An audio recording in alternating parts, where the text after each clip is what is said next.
নমস্কার, কেমন আছো সবাই? আশা করি যে যেখানে আছো সবাই ভালো আছো, সুস্থ আছো। তোমাদের ভালোবাসার আশীর্বাদে আমরাও ভালো আছি।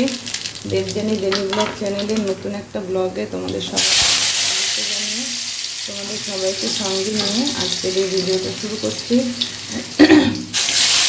পুরো ভিডিওটা আমার সাথে থেকো, স্কিপ না করে দেখো, আশা করি ভালো লাগবে। কেন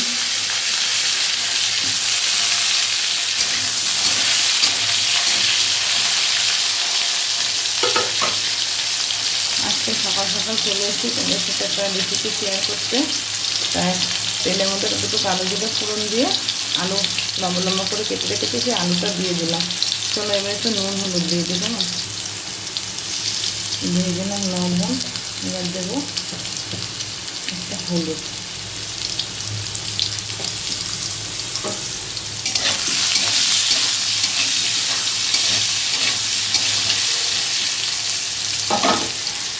এদিকে দেখো গাঠি কুচু কেটে ধুয়ে রেখেছি।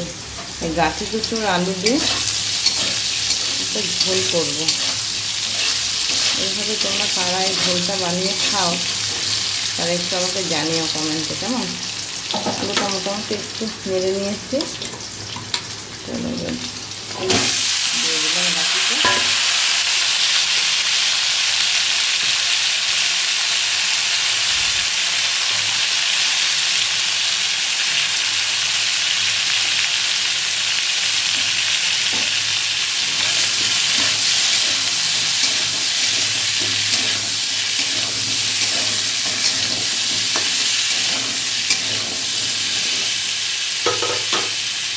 এবার একটু চাপা দিয়ে দেবো।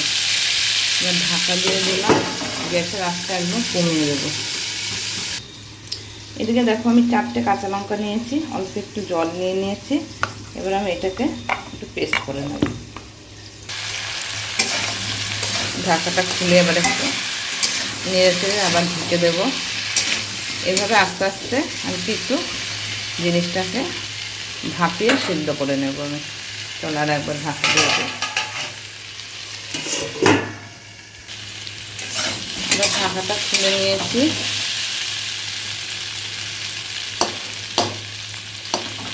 সিদ্ধ হয়ে গেছে অনেকটাই। চলো এই যে লঙ্কাটা পেস্ট করে রেখেছি আমি দিয়ে দেবো। আর দেবো অল্প করে একটু চিনি।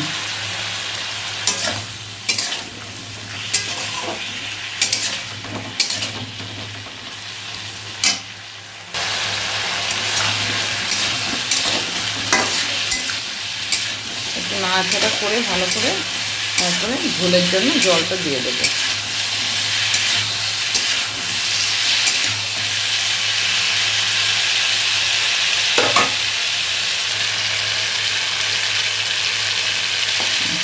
হয়ে এসছে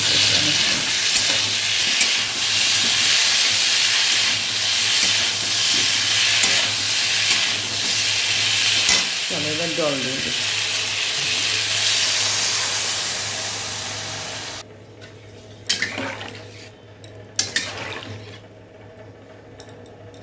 এবার ঝোলটা ভালো করে জাল হবে, তারপর নামানোর আগে আবার একটু ধনেপাতা কুচিয়ে দেবো আমি। তো চলো ঝোলটা ভালো করে আগে জাল হোক।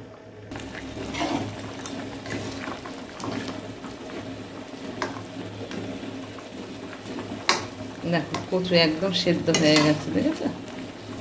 আলু তো সেদ্ধ হবেই, কোনো কথা নেই। আলু সেদ্ধ হয়ে গেছে। একটুখানি নুন লাগবে দেখুন, দেখে একটু নুন আমি এখন দিয়ে দেব। ঝোলটা একটু ভালো করে জাল হবে, তারপর ধনেপাতা দেখো এখানে কুচিয়ে রেখেছি, ধনেপাতাটা দিয়ে একটু ফুটলে নামিয়ে দেবো। আর একটু জাল হয়ে নিক ঝোলটা। চলো ঝোলটা জাল হয়ে গেছে, ধনেপাতা কুচিটা ওপর দিয়ে দিলাম। ভালো করে এটা মিশিয়ে একটু নেড়ে চেড়ে দিয়ে একটুখানি ফুটে উঠলে তারপরে নামিয়ে দেবো। তোমরা এইভাবে কারা গাঁটি কুচি তরকারি খেয়েছো একটু কমেন্ট করে জানিও, যারা খাওনি একবার খেও, আশা করি খুব ভালো লাগবে। কেমন? চলো একটু ফুটে উঠলে তারপরে নামিয়ে দেবো। এই দেখো হয়ে গেছে গাঁটি কচু আলু দিয়ে ধনেপাতা দিয়ে ঝোল বা তরকারি যাই বলো না কেন। এই যে বাটিতে বেড়ে রেখেছি একটু, আর এই যে গামলাতে ঢেলে নিয়েছি। তা এরকম করে তরকারি কারা বানিয়ে খাও অবশ্যই কমেন্ট করে জানিও। আর আমার এই রেসিপিটা আজকে কেমন লাগলো একটু কমেন্ট করে জানিও, ভালো লাগলে একটা লাইক করে দিও, ঠিক আছে? আর যারা আমার চ্যানেলটা এখনও সাবস্ক্রাইব করেনি তো প্লিজ আমার চ্যানেলটাকে একটু সাবস্ক্রাইব করে আমার পাশে থেকো। তাহলে চলো আজকের মতো এই ভিডিওটা মানে রান্নার এই রেসিপিটা গাঠি আলুর তরকারি এখানে শেষ করছি। সবাই খুব ভালো থেকো, সুস্থ থেকো আর সাবধানে থেকো। আবার ফিরে আসছি আর একটা নতুন ভিডিওর সাথে, কেমন?